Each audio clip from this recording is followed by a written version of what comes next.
Volám sa Zuzana Bezáková. Neustále sa hovorí o šťastnom detstve a o tom, ako je rodina veľmi dôležitá pre spoločnosť. Je, a preto sa treba o ňu starať. Je veľa rodín, ktoré sa nachádzajú v krízovej situácii alebo v ťažkej životnej situácii. Je veľmi veľa detí, ktoré nežijú so svojimi rodičmi a vo svojich rodinách.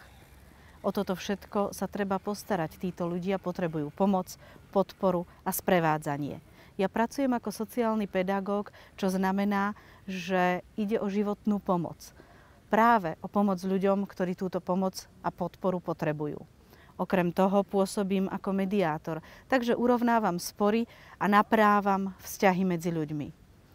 Som taktiež zamestnaná v detskom domove ako profesionálny rodič, čo znamená, že sa vo svojom domácom prostredí starám o deti z detských domovov a ponúkam im to, čo im bohužiaľ v ich krátkom živote zatiaľ neponúkol sám život.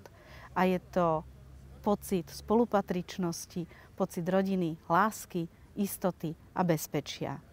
Moje dvere a srdce sú otvorené pre každého. Vytvorila som podpornú skupinu Zuzany Bezákovej, ktorá funguje na princípe, že občan pomáha občanovi, že človek pomáha človeku. Zaoberám a zaujímam sa o urovnávanie sporov, o pomoc ľuďom, ktorí to potrebujú, sprevádzanie na úradoch, kde si môžu vybaviť svoje veci a zároveň sa tiež zaujímam o každého človeka, ktorý tú pomoc potrebuje. Napríklad na uliciach Petržalky máme veľa detí, ktoré postávajú vo výklenkoch, posedávajú na schodoch panelákov. Mnohí z nás tieto deti obídu, mnohí sa ich boja, mnohí ich nazývajú nelichotivými názvami. Ja sa ich nebojím. S týmito deťmi rozprávam, s týmito deťmi sa stretávam a tejto mládeži pomáham nájsť samých seba a pomáham im tým, že im dávam dôveru. Nie dôveru v seba, ale dôveru v ten svet, v ktorom sa nachádzajú. Pretože tak ako my, aj oni sú súčasťou sveta a potrebujú nájsť svoje miesto a to, kam patria a čím chcú byť. A je to veľmi dôležité. Nie raz sa mi stalo, že mi na dvere zaklopalo neznáme dieťa vo veku adolescenta a opýtalo sa ma, či som tá teta Zuzka, s ktorou sa dá rozprávať. Áno, som.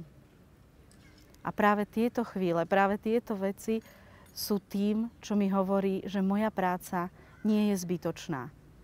Sú to chvíle, ktoré ma naplňajú šťastím, pretože vtedy vidím, že to všetko má zmysel. Celá moja práca má zmysel. Nejde len o deti z detských domovov, nejde len o deti z rozvrátených rodín. Ide o slobodné matky, ide v podstate o každého jedného človeka, o ľudí na dôchodku, o ľudí s postihnutím. Všetci títo ľudia potrebujú pomoc, podporu a sprevádzanie. A som veľmi šťastná, že týchto ľudí učím chytať ryby a nechytám tie ryby za nich.